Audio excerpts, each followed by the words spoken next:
Hello বন্ধুরা, বাংলা নিউজে আপনাকে স্বাগত। শুরুতে সংবাদের শিরোনাম, পরে বিস্তারিত জানিয়ে দেব আমাদের হাতে থাকা সর্বশেষ গুরুত্বপূর্ণ আপডেট বাংলা সংবাদ। এদিকে প্রবাসী স্বামীকে গ্রেপ্তারের এআই ভিডিও দেখিয়ে স্ত্রীর কাছে থেকে নেওয়া হলো টাকা। সর্বশেষ আপডেট পাওয়া যাচ্ছে, গোপালগঞ্জে ভাঙ্গারি মালামাল কুড়াতে গিয়ে ককটেল বিস্ফোরণ, নারী আহত। এদিকে শেখ হাসিনা ও কামালকে ফেরাতে ভারতকে চিঠি দিতে যাচ্ছে এবার অন্তর্বর্তী সরকার। বিস্তারিত আলোচনা করব। নির্বাচনের পরে আমরা কি চাই তা নেতাদের জানাতে হবে, যা বললেন এবার দেবপ্রিয় ভট্টাচার্য। আর রয়েছে, নির্বাচিত হলে চাঁদাবাজি দখলবাজি বিরুদ্ধে জিরো টলারেন্স। সর্বশেষ আপডেট পাওয়া যাচ্ছে, ফ্যাসিস্ট আমলে যারা অপরাধ করেছে তারাই বাসে আগুন দিচ্ছে, হুঁশিয়ারি করলেন মির্জা ফখরুল। বিস্তারিত আলোচনা করব। তত্ত্বাবধায়ক সরকার গঠন কিভাবে হবে, সরকারকে স্পষ্ট করতে হবে, হুঁশিয়ারি করলেন এনসিপি। বিস্তারিত আলোচনা করব। অবৈধ সম্পদ অর্জন, এনবিআর এর 17 কর্মকর্তার সম্পদ জব্দ ও দেশ ত্যাগে নিষেধাজ্ঞা। আরও রয়েছে, বিচার ব্যবস্থার কার্যকারিতা নিশ্চিতে সমন্বিত উদ্যোগ জরুরি। সর্বশেষ আপডেট পাওয়া যাচ্ছে, একটি দল দেশে বিশৃঙ্খলার চেষ্টা করছে বলেন মির্জা ফখরুল। সর্বশেষ আপডেট পাওয়া যাচ্ছে, এবার 71 ইস্যুতে যাদের বিচার চাইলেন নাসিরুদ্দিন। নিজ দলের প্রতীকে ভোট করা বিধান চ্যালেঞ্জ করে রিট। নির্বাচনে নিবন্ধিত একাধিক দল জোটভুক্ত হলেও ভোট করতে হবে নিজ নিজ দলের প্রতীকে। গণপ্রতিনিধিত্ব আদেশের অর্থাৎ আরপিও সংশোধিত এমন বিধানের বৈধতা চ্যালেঞ্জ করে রিট হয়েছে। জাতীয়তাবাদী গণতান্ত্রিক আন্দোলনে অর্থাৎ এনডিএ মহাসচিব মমিনুল আলিম আজ বৃহস্পতিবার হাইকোর্টের সংশ্লিষ্ট শাখায় রিটটি করেন। নতুন বিধান যুক্ত হয়ে গণপ্রতিনিধিত্ব আদেশ অর্থাৎ আরপিও সংশোধন অধ্যাদেশ 3 নভেম্বর জারি করেছিল সরকার।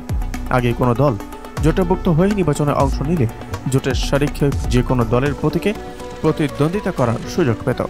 ওই বিধান সংবলিত অধ্যাদেশের 9 অনুচ্ছেদের বৈধতা চ্যালেঞ্জ করে রিটটি করা হয়েছে বলে জানান রিট আবেদনকারীর আইনজীবী সৈয়দুল আজম। তিনি প্রথম আলোকে বলেন, বিচারপতি ফাতেমা নাজিব ও বিচারপতি ফাতেমা আনোয়ারের সমন্বয়ে গঠিত হাইকোর্ট বেঞ্চে আগামী সপ্তাহে রিটের ওপর শুনানি হতে পারে। রিটে প্রার্থনায় দেখা যায়, গণপ্রতিনিধিত্ব অর্থাৎ সংশোধন অধ্যাদেশের 9 অনুচ্ছেদ সংবিধানের কয়েকটি অনুচ্ছেদের সঙ্গে সাংঘর্ষিক হয় কেন অসাংবিধানিক ঘোষণা করা হবে তা এই বিষয়ে রুল চাওয়া হয়েছে। রুল হলে তা বিচারাধীন অবস্থায় অধ্যাদেশের 9 অনুচ্ছেদের কার্যক্রম স্থগিত। এদিকে মোটরসাইকেলে এসে দুদকের প্রধান কার্যালয়ের সামনে ককটেল বিস্ফোরণ। রাজধানীর সেগুনবাগিচা দুর্নীতি দমন কমিশনের অর্থাৎ দুদকের প্রধান কার্যালয়ের সামনে ককটেল বিস্ফোরণ ঘটনা ঘটেছে। মোটরসাইকেলে এসে ককটেল বিস্ফোরণ ঘটিয়ে পালিয়ে যান দুর্বৃত্তরা। বৃহস্পতিবার সন্ধ্যা 7টার পর ককটেল বিস্ফোরণে এই ঘটনা ঘটে। এই ঘটনায় কেউ হতাহত হয়নি। বিষয়টি নিশ্চিত করেন রমনা থানা ভারপ্রাপ্ত কর্মকর্তা গোলাম ফারুক। তিনি বলেন, দুদকের প্রধান গেটে বিপরীত পাশে মোটরসাইকেল নিয়ে এসে ককটেল বিস্ফোরণ ঘটিয়ে পালিয়ে যান। এই ঘটনায় কোনো হতাহতের ঘটনা নেই। যারা ঘটনা ঘটিয়েছেন তাদের শনাক্ত ও আইনের আওতায় আনতে কাজ চলছে। এদিকে আসিফ নজরুলের বক্তব্য এডিট করে দিয়েছিলেন প্রধান উপদেষ্টা। বাংলাদেশে এখন পর্যন্ত সব ধরনের সংস্কার ও পরিবর্তন আইনের মাধ্যমে এগিয়েছে বলে মন্তব্য করেছেন আইন উপদেষ্টা আসিফ নজরুল। সোমবার ঢাকা মহানগর আদালতে পারিবারিক আদালত কার্যক্রমের উদ্বোধন অনুষ্ঠানে তিনি কথা বলেন। তিনি জানান, পারিবারিক বিরোধের ক্ষেত্রে এখন আর আদালতে যেতে হয় না, লিগ্যাল এইডের মাধ্যমে বিনামূল্যে সেবা পাওয়া যায়। এ প্রক্রিয়ায় 1 জনের বদলে 3 জন বিচারককে যুক্ত করা হয়েছে বলে উল্লেখ করেন তিনি।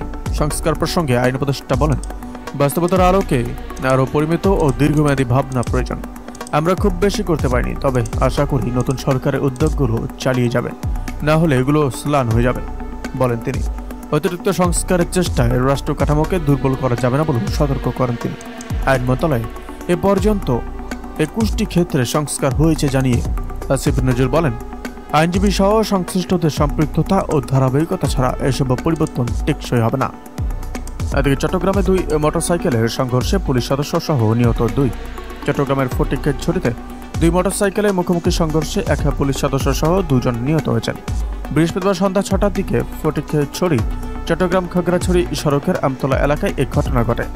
দুর্ঘটনায় নিহতরা হলেন মনিকছড়ি থানা এসআই সাইফুল ইসলাম, অপর মোটরসাইকেলে আরোহী হাফেজ উদ্দিন। পুলিশ জানায়, সন্ধ্যা 6টার দিকে মানিকছড়ি উপজেলা দিক থেকে আসা এসআই সাইফুল ইসলাম ও কনস্টেবল আব্দুল্লাহ আল নোমানের মোটরসাইকেলের সঙ্গে বিপরীত দিকে থেকে আসা আরেকটি মোটরসাইকেলের মুখোমুখি সংঘর্ষ হয়। এতে দুই মোটরসাইকেল আরোহীরা গুরুতর আহত হন। পরে স্থানীয়রা এগিয়ে এসে তাদের ঘটনাস্থল থেকে উদ্ধার করে ফটিকছড়ি উপজেলা স্বাস্থ্য কমপ্লেক্সে নিয়ে যান।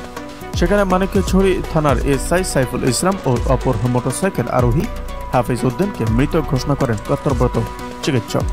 আহত কনস্টেবল আব্দুল্লাহ আল নোমান ও আরও একজনকে প্রাথমিক চিকিৎসা শেষে চট্টগ্রাম মেডিকেল কলেজ হাসপাতাল প্রেরণ করা হয়েছে বলে উপজেলা স্বাস্থ্য কমপ্লেক্সের সূত্রে জানা গেছে।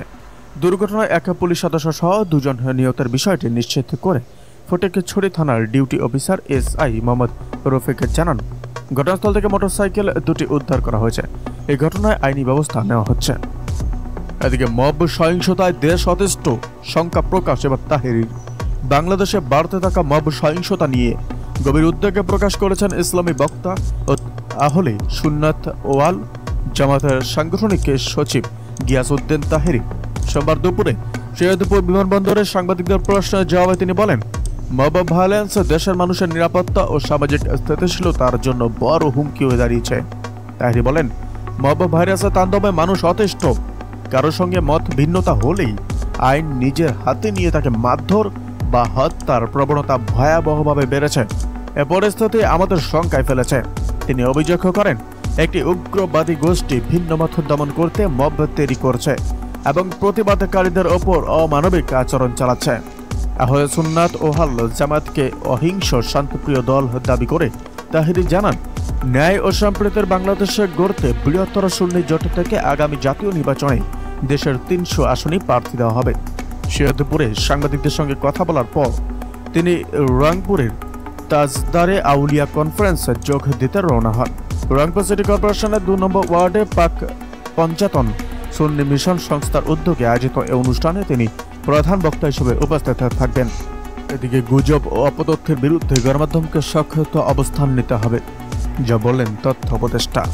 তথ্য ও সম্প্রচার উপদেষ্টা মোহাম্মদ মাহফুজ আলম বলেছেন, গুজব ও অপতথ্যের বিরুদ্ধে গণমাধ্যমকে শক্ত অবস্থান নিতে হবে।